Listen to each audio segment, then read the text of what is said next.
사사기 4장은 드보라에 대한 그런 이야기입니다. 아시다시피 드보라는 이스라엘의 유일한 여자 사사죠. 하나님께서 여자도 사사로 세우시고 사용하셨습니다. 이것은 굉장히 의미 있는 장면인데요. 많은 분들이 여자는 리더가 되면 안 되는 것 아니냐라고 말을 하는데 아닙니다. 하나님께서는 출신과 배경과 성별에 관계없이 하나님을 진심으로 사랑하고 하나님께 충성을 다하는 자들은 다 하나님께서 크게 사용하십니다. 하지만 안타깝게도 어떤 교단은 그런 것을 인정하지 않기도 합니다. 여자가 장로가 되면 안 되고 여자는 목사가 되면 안 된다라고 말합니다. 근데 하나님께서는요, 절대로 성별로 차별하지 않으십니다. 당신께 순종하는 모든 자들은 하나님께서 다양한 모양으로 사용하십니다. 반면에 순종하지 않은 자들은요, 아무리 대단해도 사용하지 않으십니다. 아무리 능력이 있고, 또 아무리 많이 배우고, 또 아무리 많은 것을 가지고 있더라도 순종하지 않은 사람은 사용하지 않으시죠.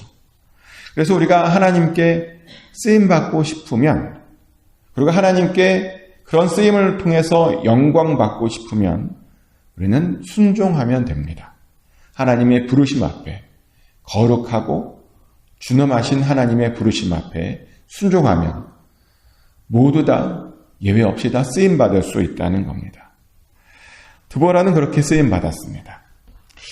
상상해 보건대 하나님께서 드보라를 사사로 부르셨을 때 드보라가 많이 당황했을 겁니다. 왜냐하면 그때는 여자가 사사가 된다?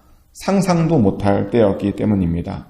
게다가 사사라고 하는 건 뭐냐면 오늘날로 치면 재판관입니다. 다른 사람의 옳고 그름을 판단해주는 그런 역할이죠.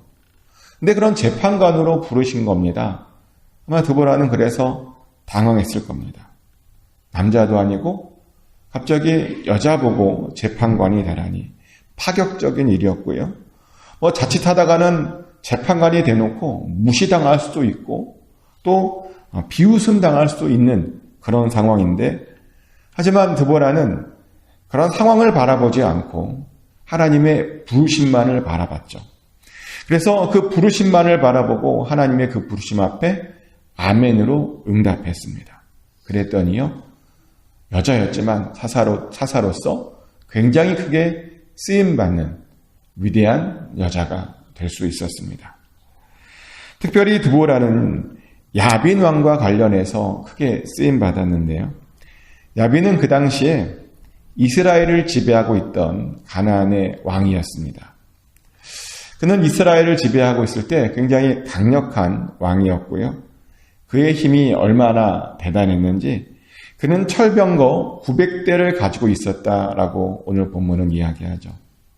그랬더니 이스라엘을 무려 20년이나 통치하게 되었다라고 이야기합니다.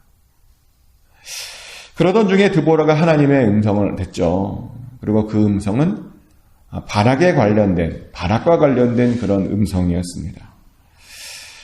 바락에게 가서 이렇게 말씀을 전하죠. 드보라가 하나님의 음성을 듣고 6절, 7절 말씀인데요. 드보라가 사람을 보내어 아비노함의 아들 바락을 납달리 게데스에서 불러다가 그에게 이르되 이스라엘의 하나님 여호와께서 이같이 명령하지 아니하셨느냐? 너는 납달리 자손과 스물론 자손 10,000명을 거느리고 다볼산으로 가라. 내가 야빈의 군대 장관 시스라와 그의 병거들과 그의 무리를 기손강으로 이끌고 내게 이르게 하고 그를 내 손에 넘겨주리라 하셨느니라. 아멘. 드보라가 바락에게 하는 말이 하나님께서 너에게 명령하셨는데 듣지 못했느냐라고 이야기합니다. 지금 빨리 하나님의 명령대로 납달리 자손과 스불론 자손 10,000명을 이끌고 다볼산으로 가야 한답니다.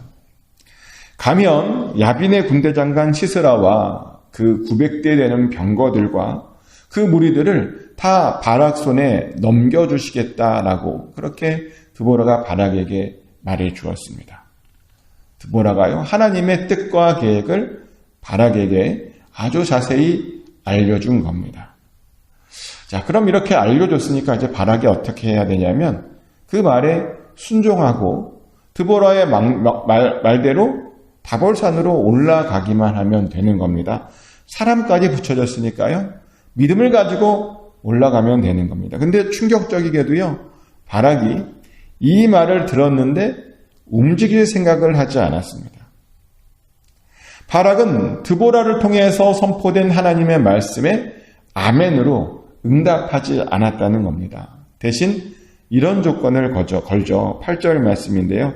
바락이 그에게 이르되 만일 당신이 나와 함께 가면 내가 가려니와 만일 당신이 나와 함께 가지 아니하면 나도 가지 아니하겠노라 하니. 자기 혼자서는 그 전장에 나가지 않겠다라고 말합니다. 자기 혼자서는 아니고 드보라가 같이 가주면 그때는 가겠다라고 말하는 겁니다. 안타까운 이야기죠. 원래 하나님의 계획은 바락이 혼자 그 전쟁에 나가는 겁니다. 바락 혼자 시세라를 쳐 무찌르는 겁니다. 그리고 그 일을 통해서 바락이 영광을 받아가지고요.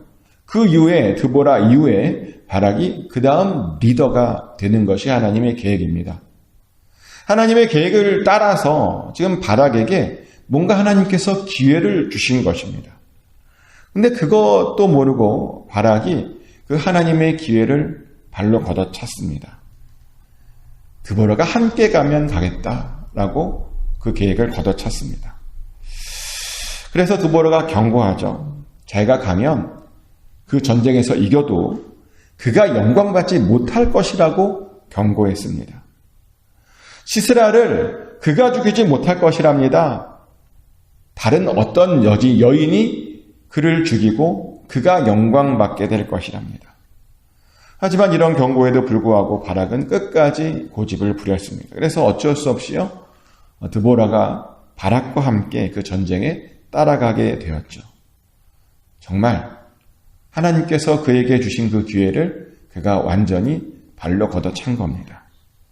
근데 바락은 왜 그랬던 걸까요? 왜 하나님께서 그에게 기회를 주시고 은혜를 주시려고 하는데 왜 그 기회를 걷어차고 그것을 받지 못하는 것일까요? 가장 근본적인 이유는 하나님에 대해서 잘 알지 못하기 때문입니다. 하나님이 어떤 계획을 갖고 계시는지 알지 못하고 그래서 하나님을 잘 믿지 못하기 때문입니다. 믿지 못하다 보니까요. 하나님을 믿지 못하다 보니까 사람을 의지하려고 했던 겁니다. 드보라를 의지하려고 했던 겁니다. 그래서요. 자기가 받을 수 있는 그 영광을 그리고 자기가 마땅히 받아야 되는 그 기회를 놓쳐버린 겁니다.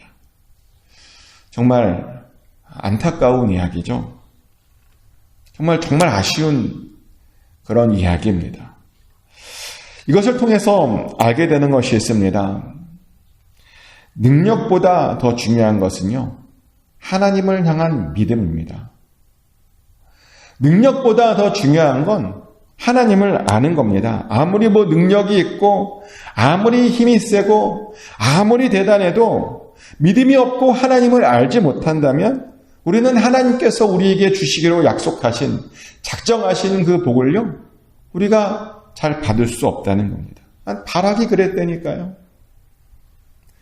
전쟁에서 이겼습니다. 정말 그렇게 강하다는 철병거 900대를 가지고요. 이긴 겁니다. 이거는 거의 이순신 장군이 배 7척으로 이긴 것 그 이상으로 어마어마한 승리를 한 겁니다. 그런 대단한 승리를 했는데 아무것도 얻지 못했어요.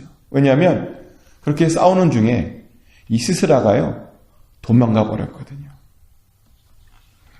전쟁 중에 적군의 장수가 도망갔습니다. 아무도 그것을 보지 못했습니다. 이것은 굉장히 당황스러운 일인데요. 왜냐하면 그 당시의 전쟁은 어떻게 끝나는 거냐면요.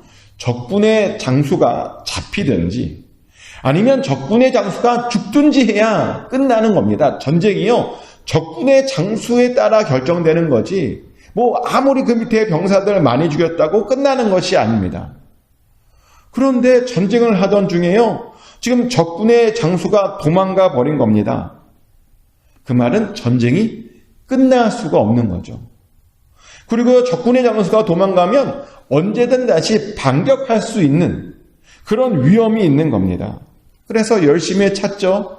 이게 시스라가 도망갔으니까요. 전쟁을 끝나려면, 승리를 선포하려면 그 시스라를 어떻게든 찾아서 그를 죽이든지 그를 잡든지 해야 했습니다.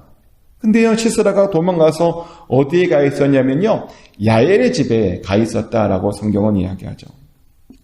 마침 그 야엘의 집과 그 가나안 왕 야빈 왕은요, 굉장히 친한 관계였답니다. 그래서 시스라가 자기 왕과 친한 집이니까 그 집에 들어가서 그 집에 숨게 해달라고 요청을 하죠.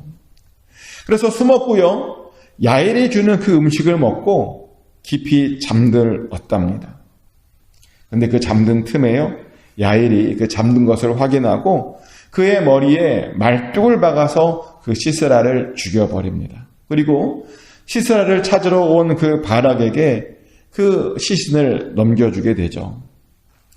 야엘이 죽였다라고 지금 선포한 겁니다. 때문에 정말요, 드보라의 말대로 그 모든 전쟁의 공이 바락이 아니라 그 야엘에게로, 이방 여자인 야엘에게로 다 넘어가 버렸습니다. 실컷 전쟁에서 위험을 무릅쓰고 고생했는데 어떠한 영광도 받지 못했습니다. 대신 정말 아무것도 하지 않는 것 같은 그런 야엘이요, 그 영광을 다 가져가 버렸습니다. 다 그 영광을 가로채가 버렸습니다. 이 이야기에서 주는 메시지는 사실 단순합니다. 우리는 하나님의 명령 앞에 힘들고 잘 모르겠지만 무조건 아멘으로 응답해야 한다는 겁니다. 근데 우리가 만약 하나님의 명령 앞에 아멘으로 응답하지 못하면, 만약 어쩌면 어떻게 하시겠습니까? 뭐 이런 식으로 접근한다면 우리가 받을 수 있는 그 영광이요, 다른 사람에게 갈 수도 있다는 겁니다. 그래서 우리가 해야 하는 건요, 무조건 아멘밖에 없다는 겁니다. 하지만 안타까운 것은 많은 이들이요, 이 아멘이라고 하는 것을 잘 하지 못합니다.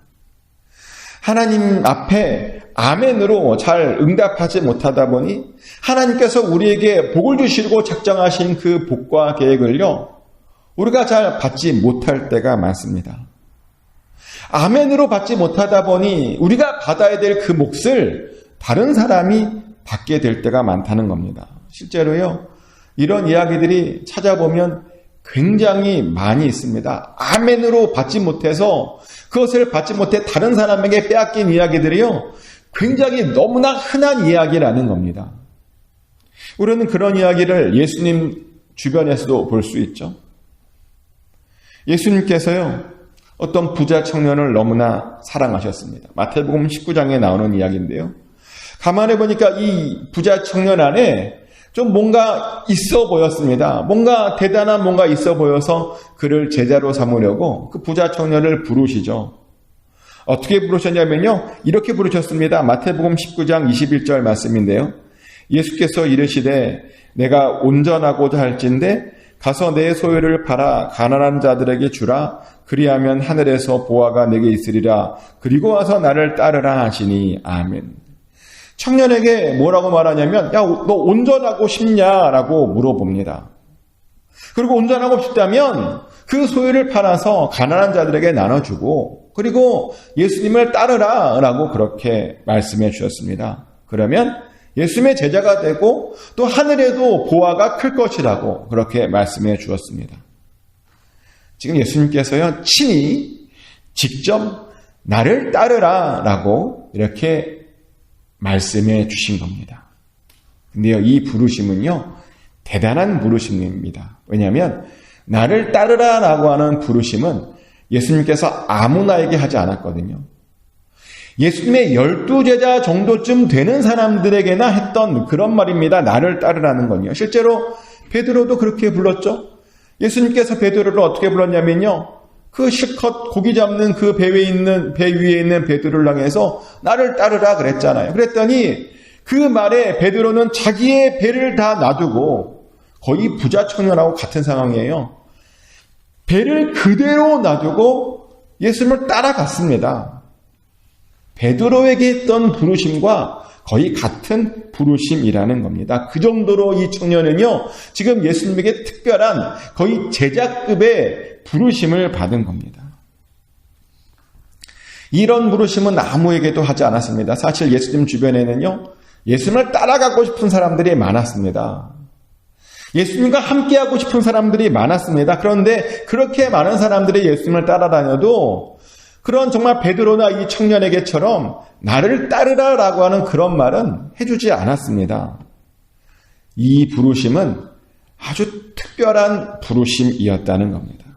그런데 안타깝게도요, 이 청년이 이 특별한 부르심을 특별하게 여기지 않고 거기에 아멘으로 받지 못했다는 겁니다. 그랬더니 예수님의 제자도 되지 못했죠. 그래서 그 영광에 참여하지 못한 겁니다. 그런데 만약에 이 청년이 그 부르심에 아멘으로 응답했다면 어떻게 되었을까요? 아마 그랬다면 이 청년의 이름은 12제자 중 한 명으로 들어가 있었을 겁니다. 그러면서 두고두고 사람들이 존경하고 따르고 싶어하는 그런 사람으로 아마 성경에 남아 있었을 겁니다. 하지만 이 청년은 아멘으로 받지 못했습니다. 그래서 성경에 어떻게 기록되어 있죠? 따라야 하는 사람이 아니라 절대로 따라서는 안 될 사람의 대명사로 지금 우리에게 남아 있다는 겁니다. 절대로 본받지 않아야 될 사람으로 성경에 기록되어 있다는 겁니다. 왜요? 아멘으로 받지 못해서 말이죠. 순종하지 못하면 그렇게 되는 겁니다. 근데 하나님께서는 우리들에게도 늘 물어봅니다. 하나님의 부르심에, 하나님의 요청에 아멘으로 응답할 준비가 되어 있느냐라고 물어보십니다. 우리의 삶을 통해서 하나님께 영광 돌릴 그 준비가 되어 있느냐라고 물어보십니다. 물론 그런 부르심만 보고 달려가면 달려가야죠. 근데 어떤 때는요, 우리의 상황을 보면 전혀 준비가 되어 있지 않은 상황도 우리가 보게 됩니다. 우리에게 힘도 없어 보이고, 지혜도 없어 보이고, 능력도 없어 보이고, 환경도 안 따라주는 것 같고, 그리고 또 다른 해야 할 일도 많아서 주님의 부르심 앞에 우리가 과연 따라가도 되나, 하나님께서 시키는 일들을 해야 되나라고 하는 의문이 들 때도 있습니다. 그리고 하나님의 일을 하는 게 어렵잖아요. 하나님 일을 하는 게 참 어렵습니다. 그러다 보니 하나님의 부르심은 알겠는데 그 부르심에 우리가 100% 응답하지 못할 때도 있습니다. 그런데요, 우리가 우리의 상황 바라보면 안 됩니다.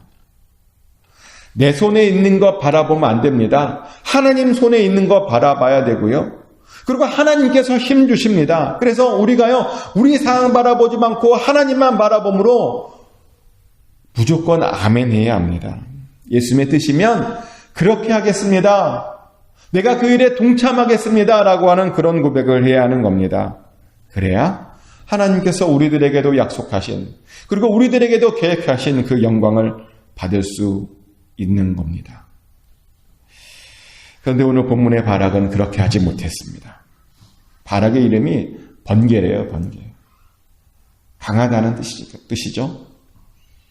그래서 그 이름에 걸맞는 삶을 살아야 되는데 그 이름에 걸맞는 삶을 살지 못했습니다. 영광을 받지 못했습니다. 여러분들에게는 그런 일이 없으시길 축복합니다. 하나님 앞에, 하나님의 부르심 앞에 아멘 하십시오. 힘들어도 아멘 하셔야 됩니다. 무서워도 아멘 하셔야 됩니다. 어려워도 아멘 하셔야 됩니다. 그러면 그것을 통해서 하나님께서 여러분들에게 영광을 주실 것입니다. 축복하는 것은 여기에 모이신 모든 분들은 하나님의 거룩한 부르심 앞에 아멘으로 응답하시길 축복합니다. 그래서 하나님께 크게 쓰임받을 뿐만 아니라 하나님의 놀라운 복도 함께 받으시기를 예수 그리스도 이름으로 축복합니다.